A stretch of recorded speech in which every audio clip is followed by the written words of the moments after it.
Et le meilleur exemple pour cela, c'est aux États-Unis. C'est le concept de wilderness. La wilderness, c'est ce qui inquiète, mais c'est aussi ce qui inspire.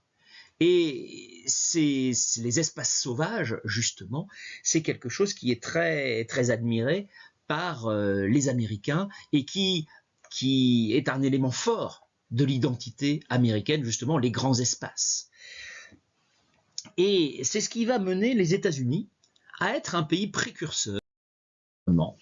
C'est en 1872, ils fondent le parc national de Yellowstone, qui est le premier parc national ouvert dans le monde.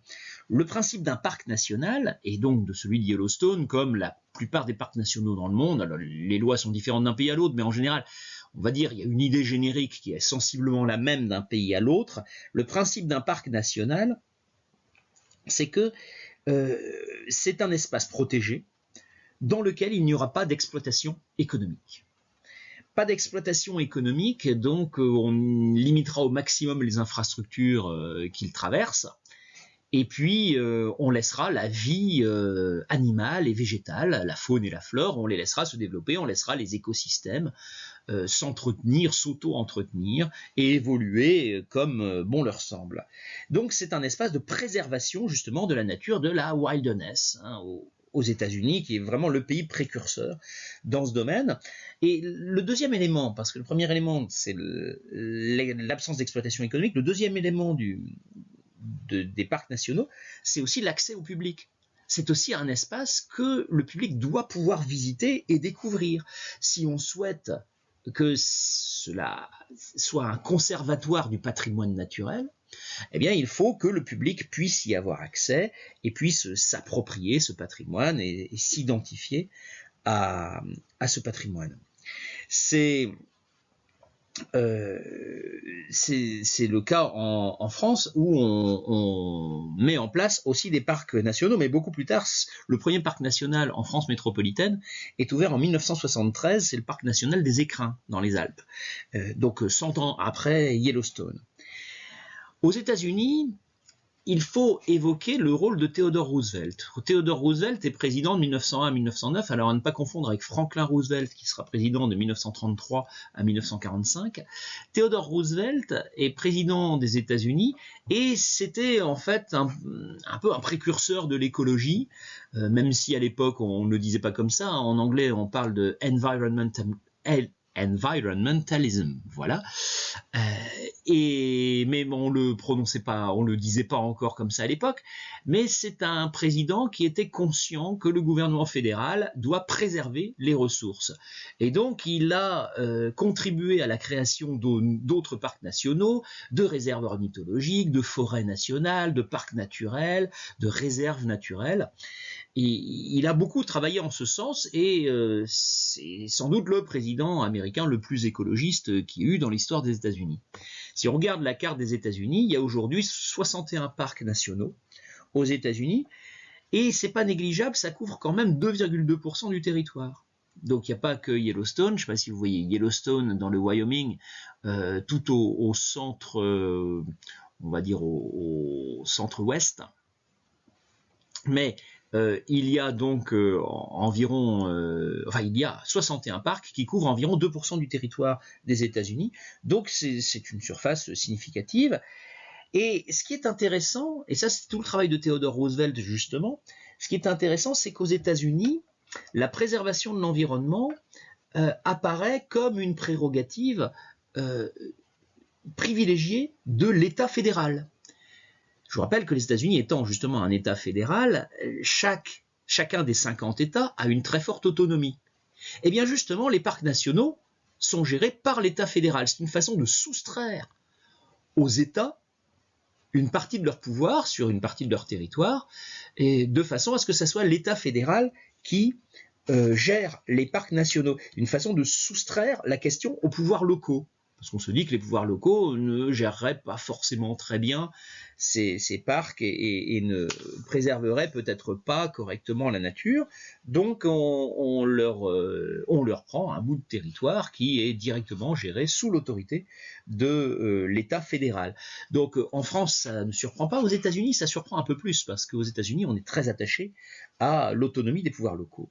Eh bien, Theodore Roosevelt a contribué à renforcer cette logique qui est que l'environnement doit être géré d'en haut parce qu'il s'agit d'un enjeu de sécurité nationale. Alors ça c'est ce goût au 19e siècle, début 20e siècle de la nature. Il y a une autre évolution au 19e siècle. C'est ce qu'on voit sur ce tableau qui est dans votre manuel en page 326. C'est la prise de conscience des dégâts de la révolution industrielle. Ça va susciter un vrai questionnement sur la nécessité justement de préserver les paysages. Ça rejoint l'intérêt croissant justement pour cette nature. Il y a un autre mouvement au XIXe siècle aussi qui contribue à la préservation de l'environnement, c'est ce qu'on appelle l'hygiénisme. L'hygiénisme est une tendance, une école de pensée dans les élites de la fin du XIXe siècle, du début du XXe siècle, qui souhaite promouvoir l'hygiène, tout simplement. Et on explique que pour promouvoir l'hygiène, il faut de l'eau potable, hein, il faut l'accès à l'eau potable, il faut le développement des égouts, parce que les villes sont des nids à maladies. Les gens vivent dans la saleté et dans la pollution qui finit par avoir des effets sur les êtres humains.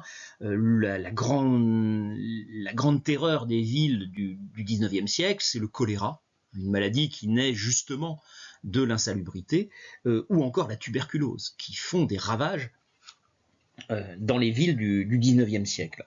Et donc les hygiénistes encouragent des mesures locales, donc comme le nettoyage des rues, l'élargissement des rues. Les travaux d'Haussmann à Paris, par exemple, répondaient à un souci, notamment, entre autres, à un souci hygiéniste.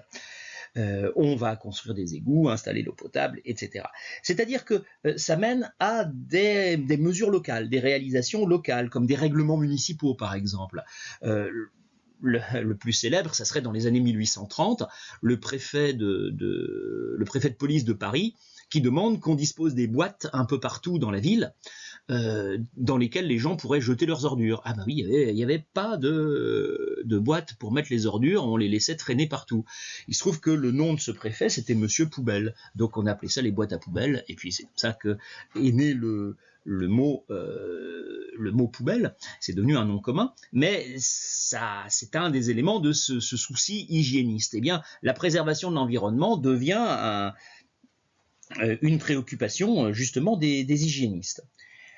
Bon, le problème qui se pose lorsque la collectivité découvre justement l'intérêt de la préservation de l'environnement, puisque c'est de ça qu'on parlait, eh bien, c'est le choix qui s'impose à elle, l'alternative face à laquelle elle se trouve. Est-ce qu'il faut favoriser le développement économique ou la protection de l'environnement? Et c'est un peu l'impasse dans laquelle, depuis plus d'une centaine d'années, on se débat. Est-ce que si on protège l'environnement, on réussira à poursuivre le développement économique? Et est-ce qu'on peut développer l'économie sans dégrader l'environnement? En fait, cette alternative, c'est pas un faux problème, mais c'est une simplification outrancière. Le problème est un peu plus complexe. D'abord parce que si on préserve l'environnement, eh bien ça contribue au développement économique, parce que, on l'a dit, l'économie est basée sur l'exploitation de l'environnement. Donc préserver l'environnement, c'est au fond préserver les ressources qui permettront le développement économique. Donc l'accès aux ressources, c'est une condition du développement économique. On pourrait même prendre un autre exemple. Les problèmes de santé provoqués par la dégradation de l'environnement, les problèmes de santé environnementale, justement, sont aussi des problèmes économiques. Ça a un coût.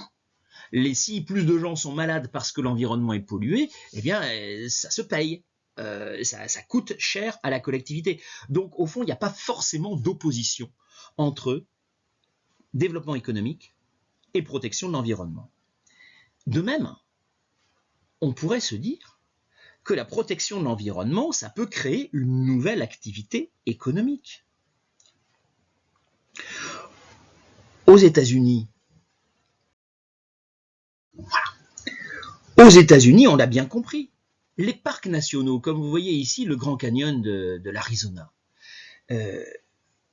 enfin le Grand Canyon du Colorado en Arizona, le développement, la protection de l'environnement, ça peut créer une nouvelle activité économique puisque la patrimonialisation de la nature, grâce notamment aux parcs nationaux, la patrimonialisation de la nature facilite l'accès du public à cette nature et crée des visites et du tourisme, une activité touristique. Les parcs nationaux aux États-Unis, c'est quand même 400 millions de visiteurs chaque année. Donc, en créant les parcs nationaux, on a contribué à la touristification, ou à la mise en tourisme, si vous préférez, du patrimoine naturel des États-Unis. Et ça, c'est une activité économique. Donc, il n'y a pas forcément d'opposition entre développement économique et préservation de l'environnement. D'ailleurs, on peut se demander aussi, si on préserve l'environnement, c'est pourquoi c'est contre le développement économique ou c'est pour certaines activités économiques ou d'autres. Le meilleur exemple, c'est celui de la forêt française. Vous avez ici un texte et un schéma qui se trouve dans votre manuel, page 322, où on explique que il faut préserver la forêt, mais que il y a de multiples usages de la forêt française. La forêt sert au loisir, bien sûr. Elle sert aussi à la chasse. Elle sert aussi au développement de la filière bois, qui est une véritable filière économique. Et bien sûr, ces usages, ces nouveaux usages de la forêt créent aussi de nouveaux problèmes. Des problèmes de surtourisme, des problèmes de conflits d'acteurs entre chasseurs et randonneurs, par exemple. Et là, ce sont des choix politiques qu'il faut faire. Et on va arriver, on devine bien que petit à petit, on arrive à la question politique. Lorsqu'il faut arbitrer dans des conflits d'acteurs.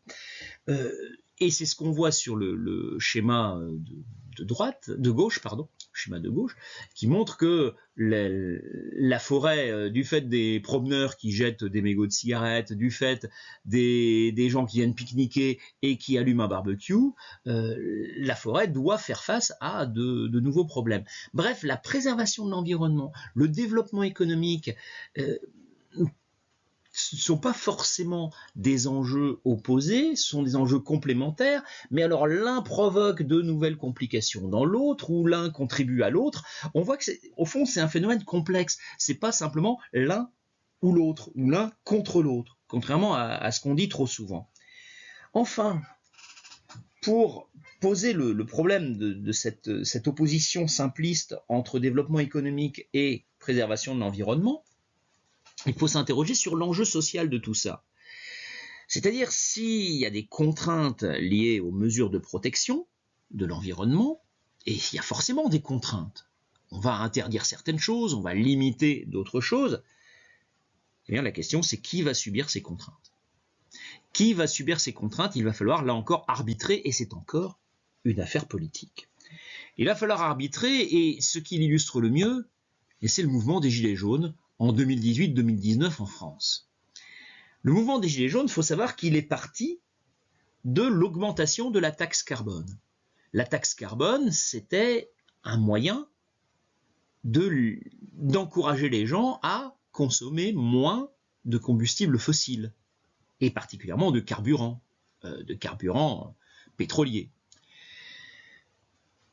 Et un certain nombre de personnes se sont révoltées contre cette logique de l'augmentation du prix de l'essence et par la taxation, en disant mais oui, mais nous on n'a pas le choix, on est obligé d'utiliser notre voiture. Et d'ailleurs, ces gens-là qui n'ont pas vraiment le choix, ce sont des gens qui, en général, n'ont pas de très gros revenus, parce que s'ils habitent à la périphérie de la couronne périurbaine des villes, c'est parce que là, le logement y est moins cher, c'est pas forcément parce qu'ils souhaitent habiter loin de la ville. Donc, se pose un problème social. Il ne faudrait pas que les mesures environnementales, les mesures de protection de l'environnement, de préservation de l'environnement, aggravent les inégalités. La taxe carbone, bon, ça peut être une bonne idée, mais si ça rend plus pauvres les pauvres et que ça ne gêne pas les riches, parce que il faut savoir que le kérosène des avions, par exemple, lui, n'est pas taxé. Donc ceux qui voyagent en avion, eux ne vont pas payer la taxe carbone, contrairement à ceux qui doivent prendre leur voiture tous les matins. Donc on voit derrière qu'il y a un enjeu de lutte contre les inégalités. Et c'est là qu'on voit que ces conflits entre acteurs de l'environnement, eh bien c'est un problème politique. C'est une affaire politique.